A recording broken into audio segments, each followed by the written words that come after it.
지나간 포도원의 37년의 역사를 해고해 볼 때의 모든 시간들이 하나님의 은혜의 시간들이었다라고 밖에 말할 단어가 없습니다.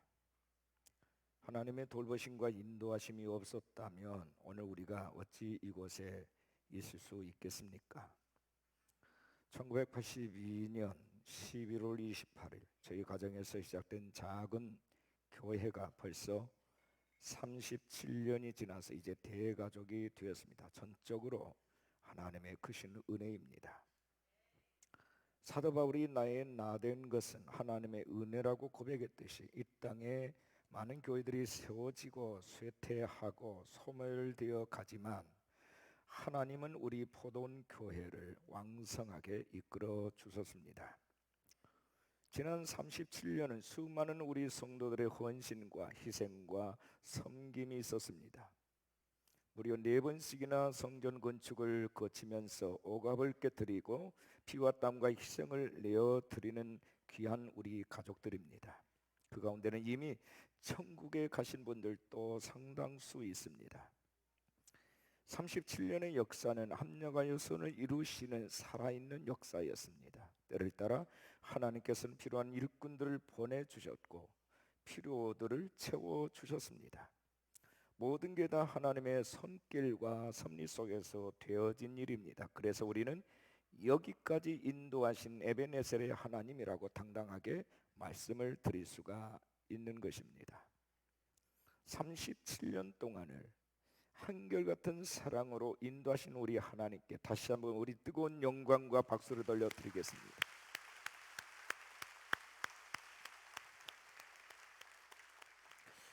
이제 우리 앞에 놓인 과제가 있다면 무엇일까요? 그것은 성장과 성숙으로 뻗어나가는 교회가 되는 것입니다.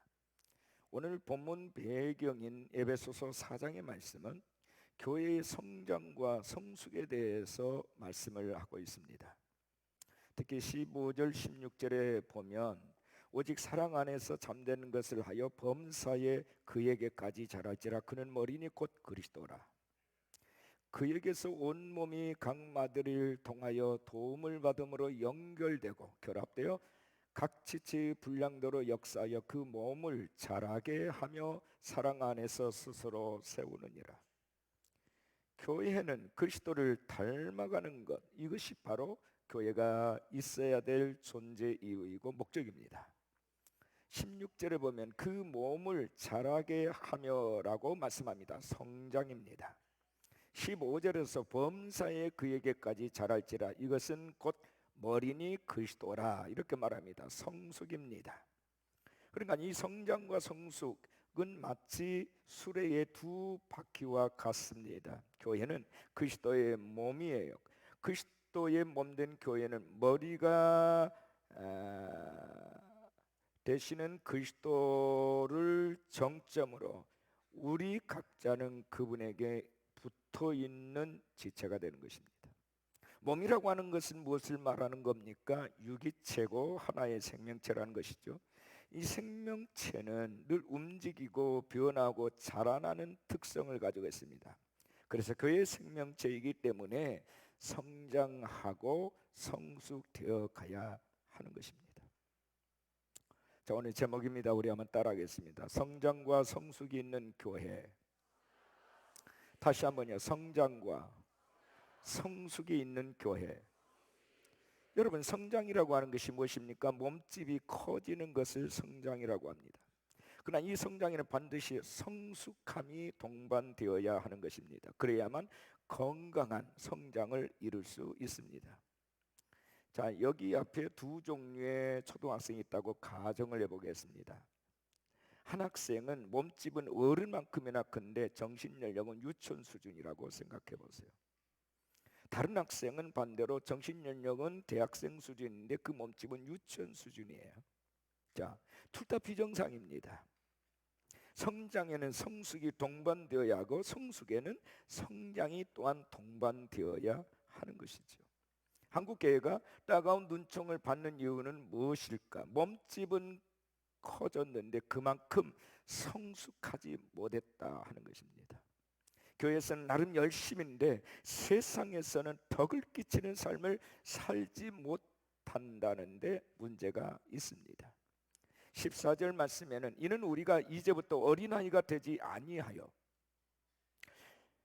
사람의 속임수와 간사한 유혹에 빠져 온갖 교훈의 풍조에 밀려 요동하지 않게 하려 함이라.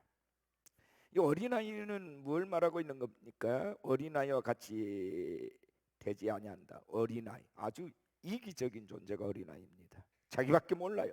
유혹에 쉽게 빠지고 쉽게 넘어지고 흔들립니다. 그러나 성숙한 어른은 흔들어도 쉽게 흔들리거나 넘어지지 않습니다. 성숙한 교인, 성숙한 교회는 이렇게 쉽게 이단 사설에 빠지지 않습니다. 불평하지도 않습니다. 자기보다 남을 더 먼저 생각합니다. 이것이 바로 성숙입니다. 저는 오늘 세 가지를 말씀드릴 겁니다. 성장과 성숙이 있는 교회는 어떤 교회인가? 첫째는 부르심에 합당한 교회가 되어야 한다. 부르심, 하나님의 콜링에 합당한 교회. 본문 1절을 주목하십시오. 그러므로 주 안에서 갇힌 내가 너희를 권하노니 너희가 부르심을 받은 일에 합당하게 행하여. 이 부르심을 받은 일에 합당하게 행하여. 하나님이 가장 기뻐하는 교회는 어떤 교회냐? 하나님의 부르심대로 합당하게 사는 교회. 여러분 자녀들 가운데 조금 마음에 안 드는 자녀도 있고요, 아주 흡족하게 여기는 자녀도 있습니다. 우리 하나님께서 우리를 보실 때에도 그렇습니다. 수많은 교회들이 있지만 하나님의 마음에 합당한 교회는 바로 부르심을 받은 일에 합당하게 행하는 교회입니다. 하나님께서 다윗에게 이렇게 말합니다. 너는 내 마음에 합한 자로다. 내 마음에 합한 자로다. 다른 세상 사람들이 아무리 너를 칭찬해주고 너를 존중해주고 너에게 박수를 쳐줘도 내 마음에 들지 아니하면 내가 너를 버릴 수 있는데, 다른 사람들은 너의 가치를 지금 모르고 있다마는 그러나 나는 너를 알고 있다. 너는 내 마음에 합한 자다. 그리고 축복하셨습니다. 길가에 풀 한 포기도 있어야 될 존재 이유와 목적이 있는 거죠. 이 땅에 거룩한 교회를 세우셨을 때에 하나님이 왜 목적 없이 세우셨겠습니까? 건강한 목적이 건강한 교회를 만드는 것입니다. 목적이 이끄는 삶이라는 책을 쓴 릭 워런 목사님이 있습니다. 그분은 교회의 목적을 5가지로 얘기했습니다. 예배하는 교회, 교제하는 교회, 훈련하는 교회, 사역하는 교회, 전도하는 교회. 이 5가지, 이것이 건강한 교회의 모습이라는 겁니다. 교회가 하나님의 목적에 충실할 때 하나님이 그 교회를 성장시키신다는 것입니다. 예수님은 이것을 한마디로 이렇게 정의 내리셨습니다. 하나님의 나라의 거룩한 백성으로 사는 것. 하나님 나라의 거룩한 백성으로 사는 것. 이것이 교회입니다. 마가복음 1장 17절에 부르심에 관한 말씀을 하고 있습니다. 예수께서 이르시되 나를 따라오너라 내가 너희로 사람을 낚는 어부가 되게 하리라. 그의 부르심은 이 땅에서 어부와 어선의 역할을 잘 감당하는 데 있다는 것입니다. 그의 본질은 영혼 구원이고 궁극적인 목표는 하나님의 나라입니다. 부르심은 헬라어로 클레이시스라고 말합니다. 클레이시스, 이게 부르심, 콜링이라는 말이죠. 일이라는 의미도 담겨져 있습니다. 하나님께서는 우리를 어둠 속에서 불러내셨습니다. 마치 이스라엘 백성을 애굽 땅에서 불러내신 것처럼 우리를 세상으로부터 불러내셨습니다. 이게 부르심이에요. 어떤 사람은 돈에 갇혀 있다가 주님의 부르심을 받고 해방이 되었습니다. 마태나 삭개오 같은 사람이 바로 그런 사람입니다. 어떤 사람은 종욕에 갇혀 있다가 주님을 만난 후에 새로운 사람이 됐습니다. 남편을 5번이나 바꾼 수가성 여인 같은 사람입니다. 어떤 사람은 사단에 사로잡혀 살다가 주님을 만난 후에 자유한 몸이 됐습니다. 막달라 마리아와 같은 사람입니다. 어떤 사람은 명예와 권세, 자기 지식에 갇혀 있다가 주님 만나서 새 사람이 됐습니다. 바로 바울과 같은 사람입니다. 바울은 주님의 부르심을 받아서 이방인을 위한 복음의 증인이 됐습니다. 그의 몸은 이제 복음을 증거하다가 감옥에 갇혔습니다. 그는 감옥에 갇힌 것이 아니라 주님의 은혜 안에 갇힌 것입니다.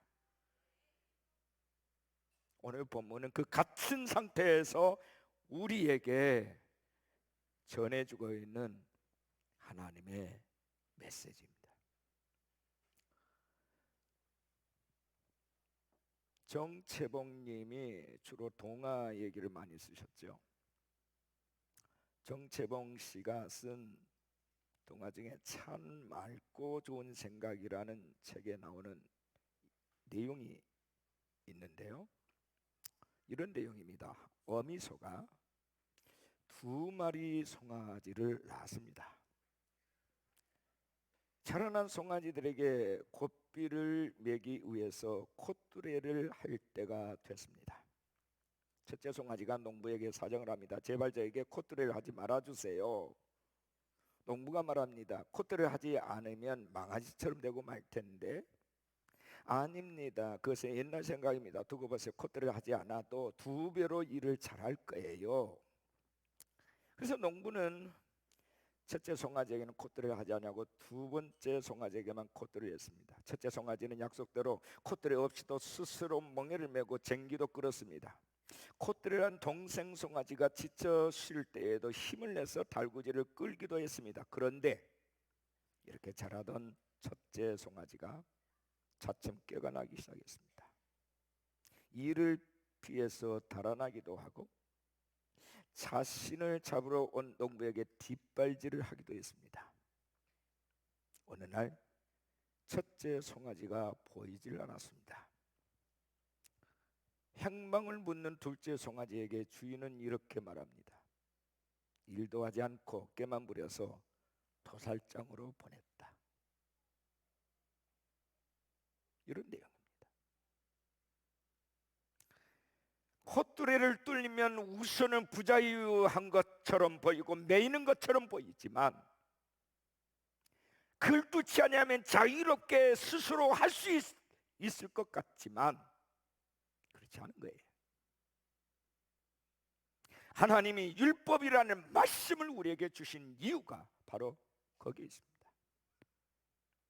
율법은 우리를 훈련시키고 사용하시는 콧뚜레입니다.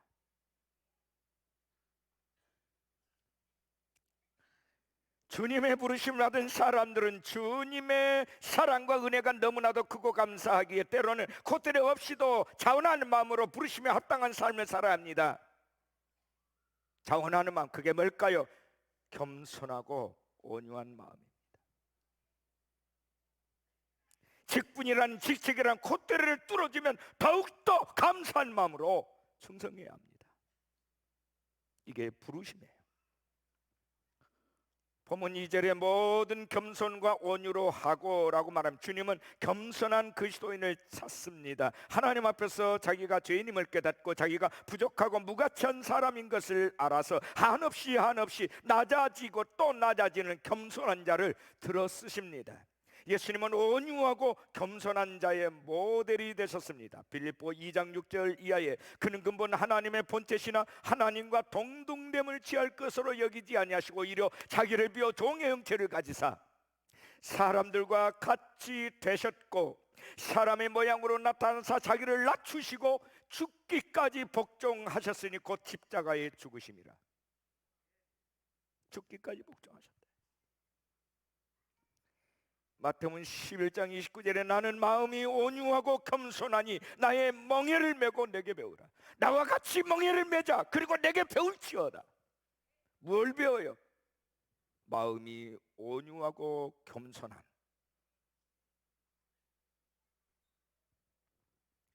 그것을 배우라는 겁니다.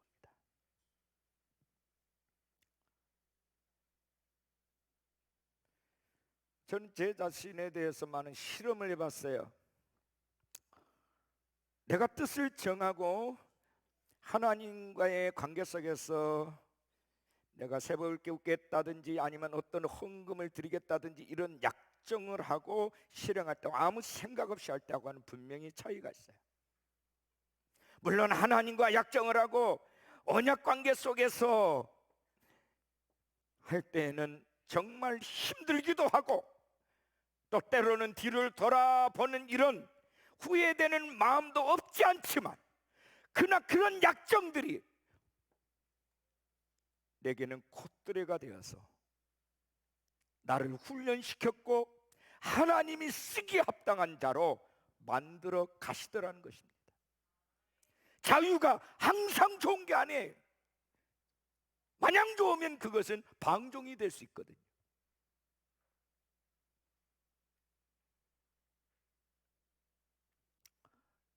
성장과 성숙이 있는 교회, 두 번째는 사랑으로 용납하는 교회, 사랑으로 용납하는 교회가 되어야 한다는 것입니다. 본문 2절에 보면 오래 참음으로 사랑 가운데 서로 용납하고 이렇게 되어 있습니다. 용납하라.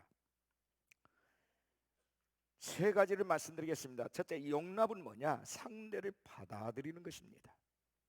상대가 완전한 사람이 아닙니다. 부족한 사람이고 흠이 많은 사람임에도 불구하고 그를 받아들이는 것이 용납입니다. 이는 피차 마찬가지입니다. 내 형제로 내 자매로 용납을 하는 것입니다. 그래야 나도 다른 사람들에게 용납되어지는 겁니다. 탕자가 많은 재물을 가지고 집에 나가서 방탕에 살다가 집을 뛰쳐나가 방탕에 살다가 거지꼴이 되어서 아버지 집에 돌아옵니다. 하지만 아버지는 그 아들을 내쫓지 않고 용납하십니다. 달려가서 껴안고 입을 맞추고 가락지를 끼워주고 새 옷을 입히고 신발을 신기고 살찐 송아를 잡아서 잔치를 베풉니다. 이것이 바로 용납입니다. 성장과 성숙의 가장 중요한 조건 중에 하나가 용납이에요. 여러분, 질문 하나 하겠습니다. 교회가 문턱이 있어야 될까요? 없어야 될까요? 없어야 됩니다. 문턱이 있거나 문턱이 높으면 자꾸 걸려져서 넘어진 사람이 생깁니다. 누구든지 평안하게 들어올 수 있어야 그게 교회입니다. 어린아이, 노인 할 것 없이 그의 과거가 어쨌든지 간에 의인이든 죄인이든 배웠든 못 배웠든 노약자든 건강한 사람이든 관계없이 누구든 와서 안전함 속에 있어야 되고 평안해야 되는 것이 교회입니다. 부유하든 가난한 사람이든 병든 사람이든 건강한 사람 누구든지 올 수 있는 게 교회예요. 주님은 이렇게 말씀하십니다. 수고하고 무거운 짐진 자들아 다 내게로 오라. 다 내게로 오라. 내가 너희를 쉬게 하리라. 우리가 서로 용납하려면 겸손하지 않으면 안 돼요. 스스로 교만에 빠져서 나 잘났다 하는 사람에게는 그 누구도 그 안에 들어갈 틈이 없어요. 자신을 낮추는 겸손한 사람에게 나는 죄인이고 저 사람도 죄인이니 우리 서로 몸을 낮추는 그런 겸손한 사람, 누가 들어도 그를 거절하지 아니하는 거부가 없는 용납만이 있는 이게 교회입니다. 우리 보던 공동체는 그런 공동체가 돼야 됩니다. 아멘 하십시다. 두 번째로 용납은 자신을 통제하는 것입니다. 말하고 싶어도 참을 줄 알아야 합니다. 하고 싶은 얘기 다 하면 같이 살 수 있는 사람은 거의 없어요. 여러분, 부부라고 해서 하고 싶은 얘기 다 합니까? 못할 얘기가 많아요. 하고 싶어도 참아야 될 때가 많습니다. 교회도 마찬가지입니다. 내 기준으로 보면 안 맞은 사람이 수없이 많습니다. 내 기준으로 보면 안 되는 이유입니다. 옆에 계신 분들과 이렇게 한번 말하십시다. 제가 부족해서 실수를 많이 합니다. 늘 참아주셔서 감사를 드립니다. 할렐루야. 내가 부족해서 실수를 많이 합니다. 늘 참아주셔서 감사를 드립니다. 이 참지 못해서 문제가 생기는 겁니다. 좀 기다려주면 될 텐데 참아주면 변할 텐데 참지를 못하는 겁니다. 그래서 자꾸 그 사람은 고치려고 해요. 조정을 하려고 합니다. 서로 불편해져요. 나도 내 마음대로 안 되는데, 내 자식도 내 마음대로 안 돼. 누구를 고치려고요? 그냥 기도하세요. 사랑만 하십시오. 근데 아멘 소리가 좀 시원찮아요. 세 번째, 용납은 사랑과 용서하는 마음이에요. 사랑과 용서하는 마음. 사랑 가운데서 용납하라 그것이죠. 사랑은 상대의 허물을 덮어주는 데 있습니다. 상대의 부족함을 내가 덮어주지 않냐면 그 사람을 사랑할 수도 없고 용납할 수도 없거든요. 골로새서 3장 13절에 누가 누구에게 불만이 있거든 서로 용납하여 피차 용서하되 주께서 너희를 용서하신 것 같이 너희도 그리하고. 용서의 기준, 용서의 롤 모델은 예수 그리스도라는 것입니다. 주께서 너희를 용서하신 것과 같이 너희도 용서하라. 여러분 창세기 9장을 보면 노아는 의인이고 방주를 120년 동안 만드는 훌륭한 분 아니세요? 그가 홍수가 끝나고 나니까 긴장이 풀렸던지 처음으로 포도 농사를 짓고는 포도주를 너무 많이 먹어서 그만 취해버렸습니다. 취한 것까지는 좋은데 옷을 다 발가벗고 누워 있습니다. 근데 그것을 보고 있던 둘째 아들 함이 동네방네 다니면서 소문을 냅니다. 동네방네 다녀봐야 그 8식구 아닙니까? 그러나 큰아들 야벳과 막내아들 셈은 우리가 어찌 아버지의 하체를 볼 수 있겠느냐. 그들은 뒷걸음질 쳐서 아버지의 허물을 덮어줬습니다. 아버지의 허물을 용서하고 용납한 겁니다. 그래서 그들은 축복을 받았고 떠들어댔던 함은 저주를 받았습니다. 우리는 나와 조금만 달라도 못 참습니다. 다를 수 있는 거예요. 쌍둥이도 달라요. 일란성 쌍둥이 제 손자를 보니까요 너무 달라요. 너무너무 달라요.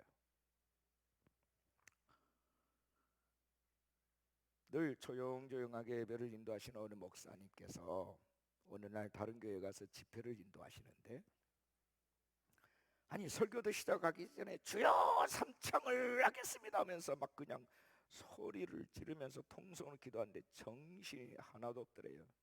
도저히 설교를 못하지 않을까 걱정이 되었답니다. 아마 좀 전에 보니 우리 교회 같은데 이렇게 집에 가신 모양이죠.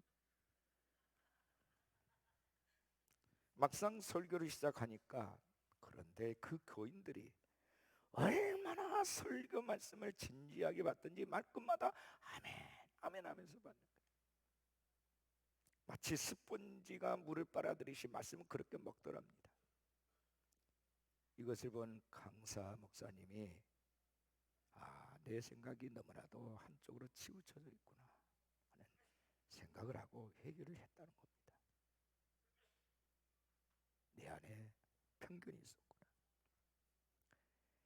내가 그동안 외형적인 모습만 보고 판단했구나 하는 생각이 들더라는 거예요. 여러분 설교를 하다 보면 말씀을 진작에 받아들인 사람이 있고 또 곧바로 튕겨내는 사람이 있습니다. 어떻게 하냐고요? 여러분의 표정이 그것을 증명하고 있습니다. 예배의 방식과 형식이 다를 수 있어요. 나의 방식만은 고집해서는 안 되는 거예요. 거기에는 성령의 하나 되게 하심을 누릴 수가 없기 때문입니다. 부부 생활도 마찬가지입니다. 서로 다른 것을 인정할 줄 알아야 돼요. 미국의 바바리 월터스라고 하는 유명한 여성 저널리스트가 있습니다. 방송 진행자예요. 남편은 유명한 컴퓨터 전문가입니다. 이 부부가 각 분야에서 서로 유명해졌고 성공했습니다. 거기까지는 좋았는데 집에 와서도 자기 의견을 주장하는 정도가 너무 심해서 늘 논쟁을 하고 충돌합니다. 결국 이 두 사람은 합의 이혼을 하게 됩니다. 남편은 컴퓨터 전문가라서 자기에 맞는 이상적인 여인을 찾아서 AI 프로그램에 입력을 시켰습니다. 원하는 여성상을 쭉 쓰고서 컴퓨터에 입력을 시키고 네가 그 여성을 찾아주라. 그리고 그 조건에 맞는 여성 후보가 쫙 20명의 리스트가 쫙 올라왔습니다. 근데 그 중에 1등이 누군 줄 아십니까? 이혼한 전 부인이에요.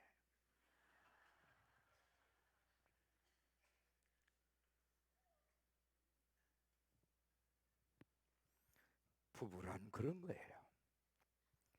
가장 잘 맞지만 또 가장 잘 안 맞을 수도 있어요.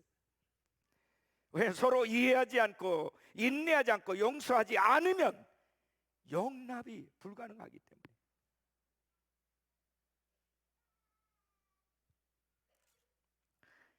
용납이라고 하는 것은 이런 것입니다. 그래서 오늘 말씀은 사랑 가운데서 서로 용납하라.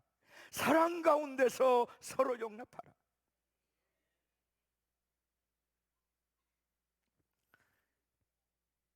성장하고 성숙하는 교회 세 번째는 성령으로 하나 되는 교회가 되어야 합니다. 성령으로 하나 되는. 보면 3절에 보면 평안에 매는 줄로 성령이 하나 되게 하신 것을 힘써 지키라. 이렇게 말씀하십니다. 성령은 우리를 하나 되게 하십니다. 교회는 하나 되기를 힘써 지켜야 합니다. 교회는 하나가 될 때에만 평안하고 안정감을 가질 수 있습니다. 보면 4절 이하에 몸이 하나요 성령도 한 분이시니 이와 같이 너희가 부르심의 한 소망 안에서 부르심을 받았느니라. 주도 한 분이시요 믿음도 하나요 세례도 하나요 하나님도 한 분이시니 곧 만유의 아버지시라. 만유 위에 계시고 만유를 동일하시고 만유 가운데 계시도다. 여러분, 교회는 머리 대신 그리스도와 한 몸을 이루고 있는 하나의 지체입니다. 서로 연결되어 있습니다. 하나의 생명체입니다. 한 생명입니다. 둘의 생명이 아닙니다. 떨어져 있을 수 없습니다. 떨어져 있는 각각의 지체는 상상할 수 없습니다. 서로 유기적으로 맞물려 있습니다. 한 몸 가운데 있는 거예요. 여러분, 한국 사람들이 하나가 되는 데에는 많은 조건들이 필요하다는 제가 글을 본 적이 있습니다. 예를 들어서 여행을 할 때에 누가 옆에 타도 웬만하면 말을 잘 안 건너지요. 어렵사리 말을 하게 되면 주로 첫 질문이 뭡니까? 고향이 어디세요? 그렇습니다. 만약에 강주 그러면 운매 반갑소 이렇게 나오죠.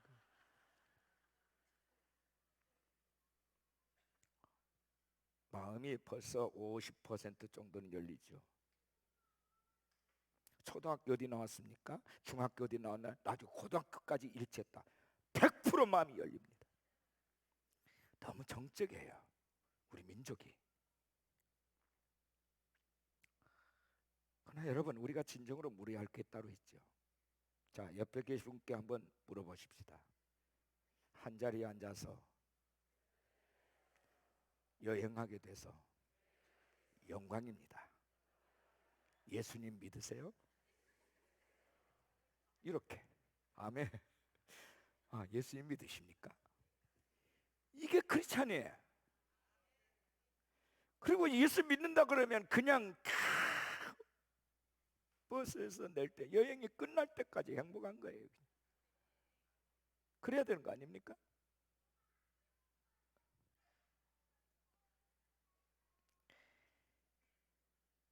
예수 믿는다는 그 말 한마디에 다 통하는 것입니다. 하나이기 때문이죠. 만약 이게 낯설다면 우리에게 문제가 있는 것입니다. 왜 예수 믿는 사람들이 길거리 나가서 서로 싸웁니까?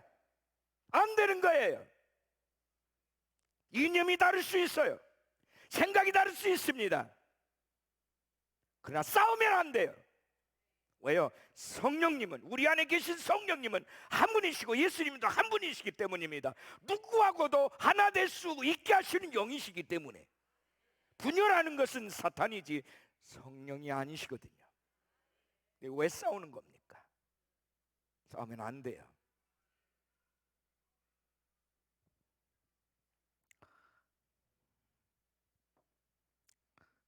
제가 너무 가슴 아픈 기사를 읽었습니다. 한국 사람들이 잘 하지만 못하는 게 있는데요. 특히 한국 사람들이 이민을 가서 제일 많이 사는 동네가 미국의 LA 로스앤젤레스라는 도시입니다. 뭐 거기는 영어 쓰지 않아도 전혀 불편하지 않은 도시입니다. 한국 상제인 만큼 한국 사람이 너무 많기 때문에. 그러니까 미국에 이민 가가지고 30년 40년 산 어른들이 영어 한마디 못하는 분들이 수두룩 합니다. 그 LA 타임즈에 한국인들의 4가지 열심이라는 제목의 글이 올라온 적이 있습니다. 한국인의 4가지 열심. 첫째, 한국인은 경제의 열심이다. 즉 돈 버는 일에 열심을 합니다. 한국에서 대학 교수를 지내던 사람들도 미국에서는 체면 안 가리고 세탁소라든지 수프 등에 취직을 해서 또 알바도 하고 못하는 일이 없습니다. 그 열정은 유태인을 능가하다, 이렇게 평가를 하고 있습니다. 어디 가나 땅 사고 집 사는 사람은 한국 사람으로 평가를 했습니다. 둘째, 한국인은 교육열이 높다.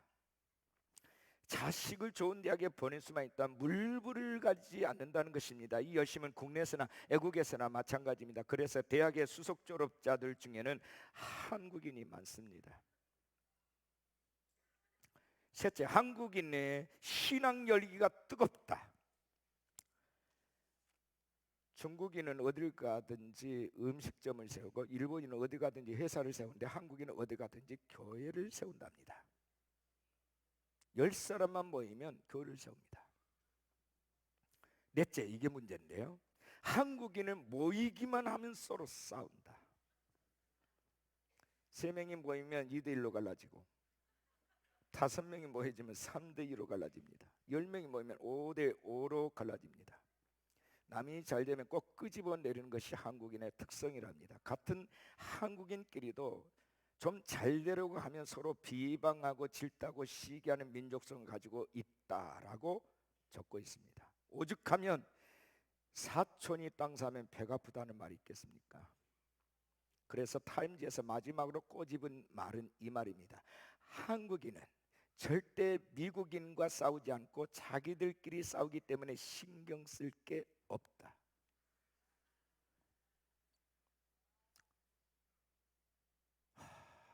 가슴 아픈 얘기죠. 제가 미국에 뭐 자주는 가지는 않았지만 가끔 세미나 인도하기 위해서 갔고 또 디민 공부할 때도 여러 번 갔습니다. 가서 한국 교회와 미국 교회를 방문하게 되는 일들이 많아요. 근데 한국 교회는요, 뭐 건물 하나 반듯하게 있는 교회는 거의 없고요. 아주 부흥한 교회가 가끔 있긴 하지만 그런 부흥한 교회는 우리나라처럼 새벽 기도를 열심히 하는 교회입니다. 전도 열심히 하고. 이제 미국 교회에서 세를 얻어가지고 어느 한 타임만 예배를 드리고 빠져나오는 거죠. 근데 거기서도 그렇게 싸워요. 가슴 아픕니다. 우리 민족만큼이나 뛰어난 민족이 어디 있겠습니까? K-팝. 여러분 요즘 한류를 일으키는 보십시오. K-팝, BTS 놀랍습니다. 재능이 얼마나 뛰어나고 얼마나 예민하고 지혜로운 민족인지 모릅니다. 문제는 하나가 되는 것을 몰라요. 너무나도 반만 년 동안 천번에 거쳐서 늘 찢김을 당하고 외침을 당하다 보니까 상처로 얼룩지고 상처가 싸매질만 하면 또 후벼파고 또 후벼파가지고 이 상처가 고름이 되고 암덩어리가 돼가지고 하나가 되는 것이 뭔지를 몰라요. 너무너무 많은 찢겨짐이 있어서.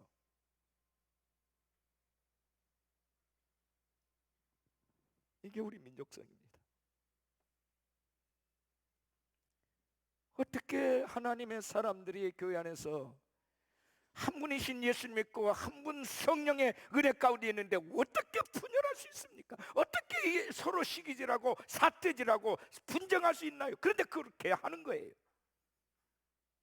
가슴 아픈 일 아닙니까?